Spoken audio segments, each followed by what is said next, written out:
5 years ago, this whole collector car world was turned on its head. Screens replaced paddles, comments replaced catalogues, and bring a trailer, well, it became a verb. 5 years on from this whole online revolution, what's the lie of the land today? They're still growing? They're still the place to buy younger cars? And are they still generally where lower value vehicles sell, or is that a complete misnomer nowadays? Everything I'm about to talk through is based on solid, hard data. We've looked at hundreds of thousands of transactions since pre-COVID, during COVID, and where we are now to try and uncover the truth for you. What does the data tell you? And ultimately, what are the headlines that you need to know at the back of that? Let's go for growth first. Quite remarkably, over half of all transactions that take place in the auction world are now online. Pre-COVID, that number was 30%. It's huge, huge growth. Why is that happening? Well, multiple factors. The most significant, bring a trailer. BAT, whatever you want to call it, is a behemoth. The US giant has grown since pre-COVID an average of 29% year-on-year compounded.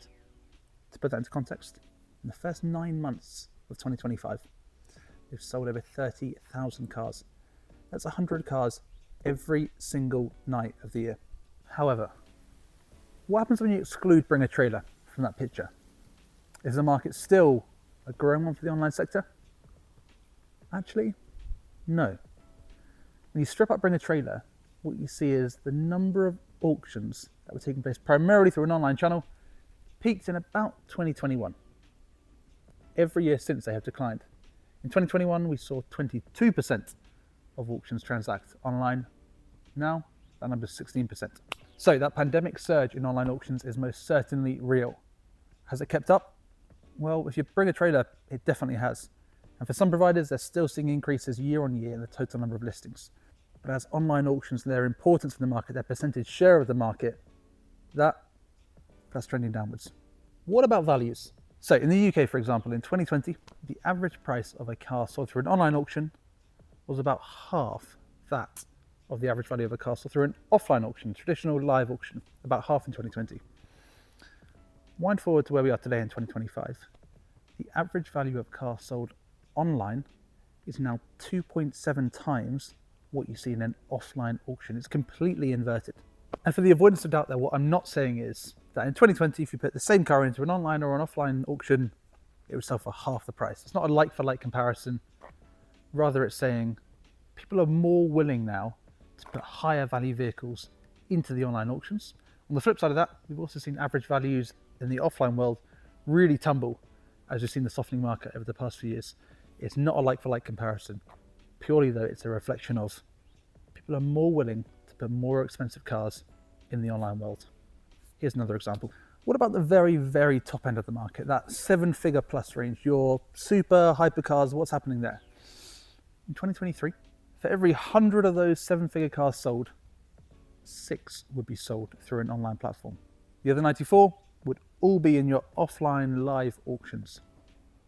In 2025, that has changed drastically. That 6 is now 14. It shows the massive increase in confidence people have had to put their very, very desirable super and hypercars through an online platform. That confidence is only going to increase further. Let's talk about the age of the vehicles. 2 things to call out here. The first of which is we typically see younger cars go through online platforms than we do offline platforms. To put numbers against that, the average production year of a car selling through an online platform is 1994. For the offline world, that's a 1980 figure, a 14-year age gap between cars that are generally transacting online versus offline. The second thing to call out is we are seeing that age gap get bigger and bigger every year. It's a little bit complex to explain, but let me try. With the offline world, what we generally see is with every year we move on from 2024 to 2025 to 2026. With each year jump, the average production year of a vehicle moves 1 year forward. So for every calendar year we move 1 year forward, the average production year of a car moves 1 year forward in the offline world. In the online world, for every 1 calendar year, it's 2 production years we move forward. So for instance, in 2025, the average production year of an online car is 1994. In 2026, that should be 1996 and 1998. In other words, that gap is getting bigger and bigger every single year between where the older cars are going and the more modern classics are transacting. Conclusion time, I'm going to wrap this all up. You see, from a buyer's perspective, it's all about trust and value. If you've ever been onto Bring a Trailer's comment section, you will see the most incredible wealth of knowledge of people commenting, pitching in on that specific vehicle. In some instances, it's probably as good as a pre-purchase inspection from a specialist. That is worth its weight in gold, and you're not going to get that inside a traditional auction tent with you inspecting on your own. The second, though, is about value. Fees at online auctions are much, much lower than their offline counterparts. In the offline world, you can pay 15% in buyer's premium. In the online world, 5-8%, and that's capped normally. So if you're selling a multi-million pound car, that cap fee can make your percentage you're paying in buyer's premium 1, maybe less percent, depending on the value of the car. It's a very, very attractive model. For sellers, it comes down to two very similar things: timelines and value again. Timelines, if you've got a car, or even you prefer to work with a certain auction house, and you really like that auction house's auction at X venue, you've got to wait for that auction to occur. That might be a couple of weeks away, but equally, it might be 6-9 months away before you can go and sell your car at that venue with your preferred auction house. In an online world, you can go from I want to sell to car listed, sold, and funds in your account, often in a far quicker timeline. Second, commercials. If you were offered paying a flat listing fee of a couple of $100 versus a seller's fee of 5-10%, it's a simple but transformative choice in terms of which option you might want to pick. Here are my two predictions for the future as well. For the offline world, I think we're going to see a massive, massive focus from those guys around spectacle, around how do you create an environment in the auction tent that is properly captivating, that you go home and you tell your partner about, you tell your friends at the pub about, but more importantly, gets you so wrapped up in that environment that you move beyond rational thinking of how much you want to pay for the car. So those offline auctions can really sell the most exciting cars in the most exciting environment at the strongest possible prices. My second prediction's around fees. Really simply, they're going to have to converge massively.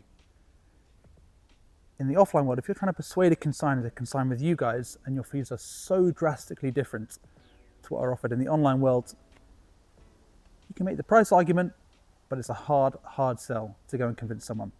Equally, from the online world, when you look at the P&Ls of a lot of these companies which are available online to go and view, you see that they are under real financial pressure. They need to be raising margins to become sustainably profitable. To become profitable in some instances, full stop. Online fees are going to have to rise. Offline fees are going to have to decline. I highly doubt they will ever meet in the same spot, but they're going to get a lot closer than they are today. So for me, it's not about online versus live anymore. Rather the question is which car deserves the stage and which just needs a screen. Stay subscribed for plenty more videos to come.